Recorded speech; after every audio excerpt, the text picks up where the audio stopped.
Thomas Jefferson wanted you to know 3 things about him. Number 1, he wrote the Declaration of Independence.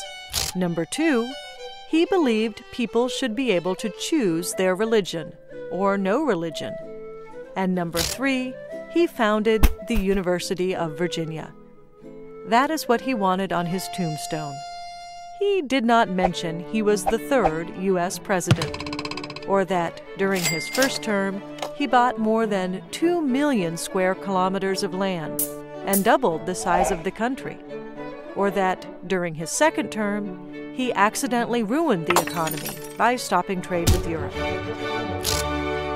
Americans remember Jefferson for being a champion of liberty and equality while owning slaves. Thomas Jefferson, a very complex guy.